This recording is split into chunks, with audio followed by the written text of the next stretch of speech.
Hey garden friends, welcome back to KellyNo Garden. My name is Kelly. I garden in the Zone 6B. I stay in Southeast Michigan. So today is September the 1st and it's time to do a garden tour. It's the evening right now. I almost forgot to pull out the camera and start recording a video because I was cutting down a lot of my flowers. I cut down a whole lot of coneflowers. That's what you see right there is some coneflowers. So let's start in that area and work our way around the yard.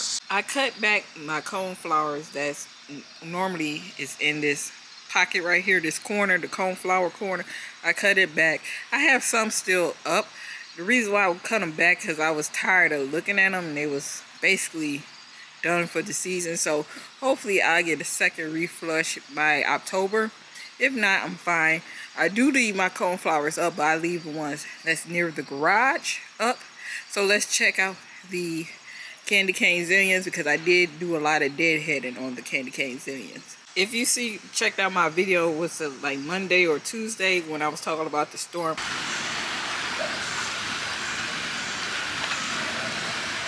Got some damage with certain plants that I was looking forward for.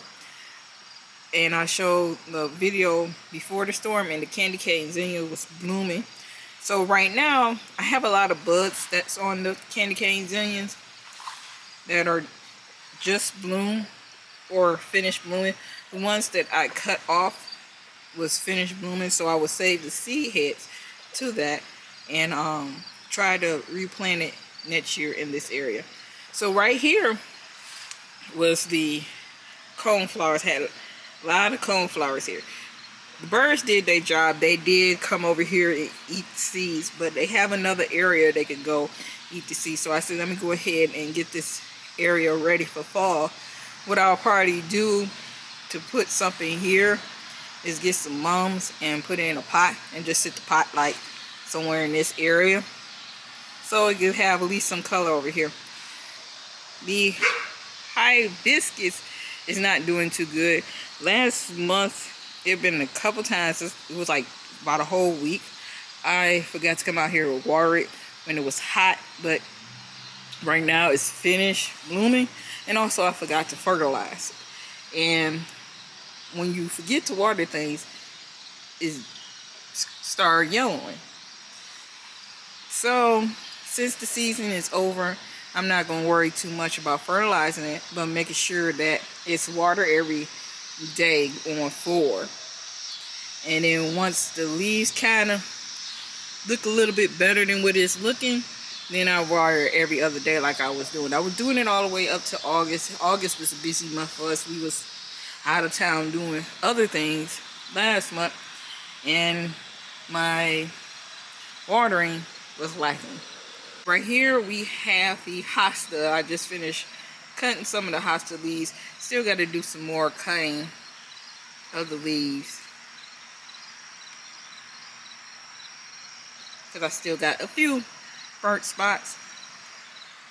Then you got the Italian white sunflower here doing fine. You remember on Monday when I recorded the video and show you guys how it was looking because it was like mango. So right now it's bouncing back.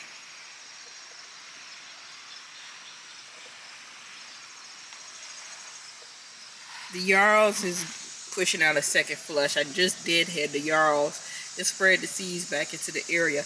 I like to leave it up to this point, and when it get brown, then I sprinkle the seeds around and then cut it back so it can get another flush. This hosta had got a major cutback because it was burnt, and I end up putting the echinacea here as I had started from seed in June. This hosta I cut back tremendously because it was so damaged. So that's how it's looking. I did fertilize it because the hostas tend to last all the way until the first hard frost. Then right here, I pulled out the proven winter daisies that was hiding in the coneflower, so I just pull it out so it can get some more light.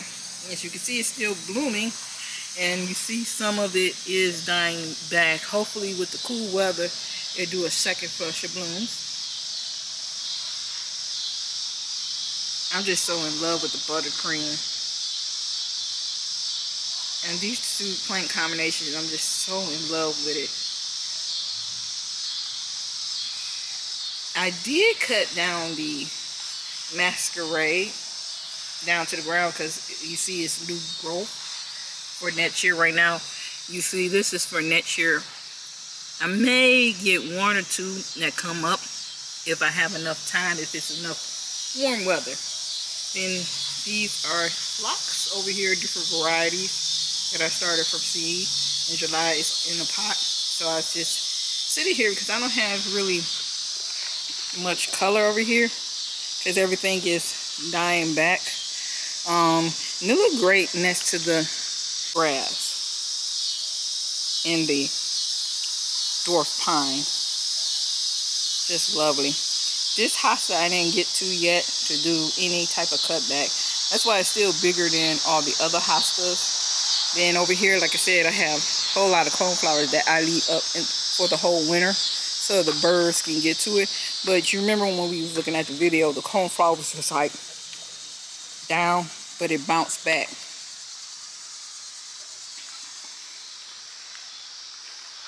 Right here is another rose of Sharon. It's white. You see some new blooms. So what I'm gonna have to do probably tomorrow after I finish cutting the grass is cut the grass off of the plant because it needs as much sun so it can grow strong and tall. The plant, the rose of Sharon should get anywhere between 10 to 12 feet. Hey Dino, you want to say hi to your friends? You gonna kiss the camera? Oh. So in this corner, I did a lot of cleaning up. The phlox I will cut back when the majority of it is finished blooming. I will cut it back and just drop the seedling down to the ground. Hopefully I get a second flush for October. Then you got the mums here. This bed was kind of chaotic. It was like everywhere. So I did go in and pull some plants out of this bed. I have pulled some of the Rebeccias out. I left the Italian sunflower here because it's doing beautiful over here. And then I put the phlox back together because it was flopping over. Once it's finished blooming, I will cut it back a little because some areas of this phlox is showing signs it will have a second flush. Hopefully I get that second flush before the frost comes. I did move the cosmos over here from front of the fountain. Rick was complaining about some, oh, you can't see the fountain, which is true. So I moved the cosmos here because I had a whole lot of Rebeccias here. And after a while, it started to look messy and wild. So I trimmed it back, I pulled some, and cut down the pin cushions because the pin cushions was finished. And also, I forgot about this plant down here. It needed the sun so it could start blooming. See, right now, you see some flowers. Let's begin to bloom. That's why I came and did a major cutback in this area of the Rebeccias. So I'm just going to keep the Rebeccias in one spot over here. I'm going to just leave it open. I need to go ahead and put some mulch down. I'll probably do that over the weekend. What you see in front of you is the sunflowers. I want to say it's a caramel sunflower hybrid. I end up putting a stake on it. I'm not getting too close because there's 2 bees on it. This morning when I was trying to stake it, it was 4 bees on it. So I had to wait till they was finished to stake it. So I zoom in on the bee. They getting their last bit of honey before they go in. So this how it look. I just love this. I'll make sure I put the link down below where I got this pack of seeds from. I want to say it's burpees because I only pay like $4.99 for it. And I had like 4 different types of sunflowers. And you remember when I showed you guys the video, the end of August, how the butterfly bush was blooming. The butterfly bush is finished blooming. So right now, as you can see the splits bloom, but you still got some more blooms coming. This should last all the way to the fall, to the first frost. This is my first year planting, so I will do a heavy mulch in this area to make sure it stays nice and warm for the winter. Over here I did a lot of major cutbacks on the candy cane zine because it was a lot that blooming. It was done blooming. So I went ahead and went in and cut a lot of it back. But these are the new ones that form. And then you got some more, whole lot of buds that's coming in. So it's good to cut these back once they're finished producing, because you want to put as much energy back into the plant so it can keep producing all the way into the first frost. Earlier today, the Autumn Joy Sedum had tons of bees on it because it's getting ready to open. It was bees all on here because you can see it's beginning to open a little. What's going to be pretty is when this open with the Autumn Sedum. Then right there is the Lady Palm Bee Balm. And you see how much growth of this coming. I just weeded this area out. This was a hot mess as well. Now I have some more coneflowers in the back. I did cut back down the yarrow, so I should get like a second flush in the yarrow area. This is done for the season, so I'm waiting for it to actually die so I can cut it back to the ground. Because normally I wait until it turns brown and then cut it back.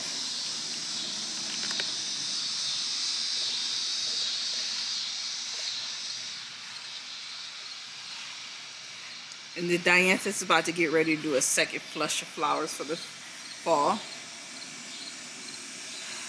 The rose Has Sharon has been blooming all week. Beautiful flowers. Only thing I don't like about Rose Sharon when the seed drops. So I try to catch it before any seeds form. But you can't be 100% sure. So you just pull and keep it moving. But it's so pretty. Down here is the Rock and Roll Sedum. That's beginning to bloom. There's a whole lot of bees on this one as earlier as well. Man, this is like my 5th or 6th or 7th flower because it started blooming in June and they've been blooming every month, every week. And so hopefully tomorrow I can catch it, show you guys how it looks when it's blooming. And then the lavender is doing good. I did a whole lot of weeding in this area today. Another Rock and Roll Sedum. Then the vermilion there had a hummingbird on it. And then I noticed that some of the leaves was changing yellow. So I did put down some organic fertilizer. Hopefully it green the plant. And then right here, I forgot I had this in this area. So pretty. I forgot all about it. So let me step back so you guys can take a look at how this area is developing. I've been sitting down majority of the time trying to debate on what plants need to go from this area and what plants need to stay. I like how the boxwoods is in the back, and I like the Italian whites in the back. But some of the plants are colliding with each other, so I'm gonna have to make a decision what stay, what go in the fall. Then I have some more of the Autumn Joy Sedum. The Millennium Garlic is done for the season. We have a couple of them that still have purple flowers, but it's done. The Hosta, I did a major cutback. And then right here, the lilac showing tons of growth right now. As you can see, it's about to get ready to sprout some new leaves. I just love this leaf colors. I can't wait until it's mature. Probably gonna take about 5 years for it to mature. And then I have another Autumn Joy Sedum. Then we back to the area where I began this video at. So over here in this corner, I have a hydrangea in the summer, and this is still blooming. This is just start blooming, and then got another one over here start blooming. When it's about almost done, this is how it looks. It turned to like a lime green. I'm thinking about just replacing the hostas, moving them to the side of the house, and putting nothing but hydrangeas right here.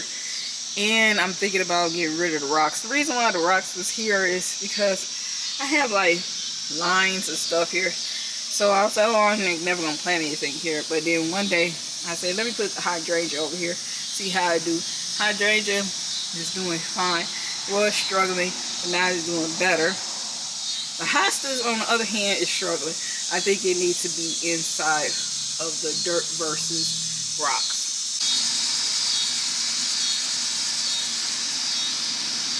This is the end of the garden tour. Make sure you guys comment down below if you have any questions. Subscribe to this channel if you're new and like this video. Thank you for watching. Have a beautiful day. You got something to say, Dino?